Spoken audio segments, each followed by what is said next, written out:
मित्रांनो, प्रत्येक पशुपालक शेतकऱ्याची एक त्या ठिकाणी माफक अपेक्षा असते की जी काय आपल्या गाई म्हशी आहेत तर त्यांनी जास्तीत जास्त प्रमाणात दूध दिलं पाहिजे। त्यांची जेवढी दूध देण्याची क्षमता आहे तर तेवढं दूध त्या ठिकाणी त्यांनी दिलं पाहिजे। पण मग मित्रांनो, जर ज्यावेळेस आपल्या गाई म्हशी दूध कमी द्यायला लागतात तर त्यावेळेस आपण तसं बघायला गेलं तर बरेचशी कारणं त्याच्या मागे असतात, बऱ्याचशा गोष्टी त्याच्या मागे असतात। पण मग मित्रांनो, त्याच्या मागचं एक प्रमुख कारण जर आपण त्या ठिकाणी बघायला गेलो तर मित्रांनो, तर ती गोष्ट जी असते तर ती म्हणजे जनावरांची भूक कमी होणं, जनावर कमी चारा खाणं किंवा काही वेळा जनावरांनी चारा खाणंच बंद करणं। तर मित्रांनो, तर याच्या मागे एक मोठं कारण जे असतं तर ते म्हणजे जनावरांची पचन क्षमता ज्यावेळेस व्यवस्थित काम करत नाही तर त्यावेळेस ते जनावर अन्न पचवू शकत नाही। आणि मित्रांनो, ज्यावेळेस ते अन्न पचवू शकत नाही तर ते जास्तीत जास्त प्रमाणात अन्न खाऊ शकत नाही। मग त्याला गॅस होतो, त्याचं पोट फुगलेलं राहतं, गुबारलेलं राहतं आणि त्यामुळे ते चारा खाऊ शकत नाही। तर मित्रांनो, त्यामुळेच आपलं दुधाचं उत्पादन हळूहळू कमी व्हायला लागतं, जनावर आजारी त्या ठिकाणी राहायला लागत असतं आणि एकंदरीतच आपला दूध व्यवसायामुळे तोट्यात येऊ शकतो।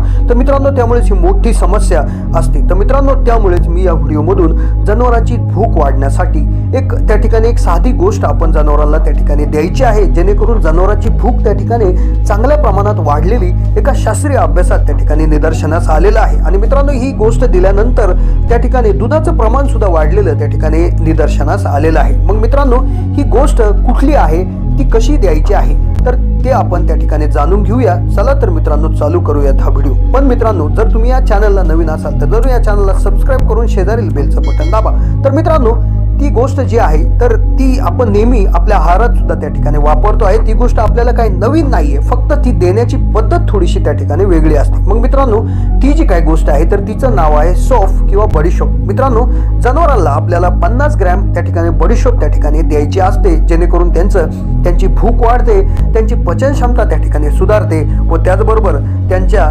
शरीरामध्ये दूध तयार करण्याचं प्रमाण सुद्धा त्या ठिकाणी वाढत असतं। कारण की मित्रांनो, ही सौफ जनावरांच्या शरीरातून जेव्हा रक्तात जाते आणि मित्रांनो, ती त्यावेळेस जनावरांच्या शरीरात जाऊन जे दूध तयार करणारं जे हार्मोन आहे ज्याचं नाव प्रोलॅक्टिन आहे तर त्याचा स्राव जबरदस्त रीतीने त्या ठिकाणी वाढायला लागतो आणि जेणेकरून जनावर जास्तीत जास्त प्रमाणात आहे त्या चाऱ्याचं रूपांतर दुधात करायला सुरुवात करत असते। तर मित्रांनो, अशी अगदी साधी गोष्ट पण मोठा प्रभाव पाडणारी गोष्ट जी असते तर मित्रांनो, ही जनावराला 50 ग्रॅम आपल्याला ज्यावेळेस जनावर रात्री अगदी शांत चारा पाणी खाऊन बसलेलं असतं तर त्यावेळेस आपल्याला ही जनावराला बडीशोप त्या ठिकाणी द्यायची असते। मग मित्रांनो, ही किती दिवस द्यायची आहे तर मित्रांनो, ही आपल्याला 7 दिवस, कमीत कमी 7 दिवस आणि जास्तीत जास्त 1 महिना त्या ठिकाणी आपल्याला द्यायची असते। मग कुठल्या प्रकारच्या जनावराला द्यायची तर मित्रांनो, ज्या जनावराचं तुम्हाला असं वाटतंय की त्याचं दुधाचं प्रमाण कमी झालेलं आहे, त्याची भूक कमी झाली आहे, त्याचं त्या ठिकाणी पचन क्षमता चांगली नाही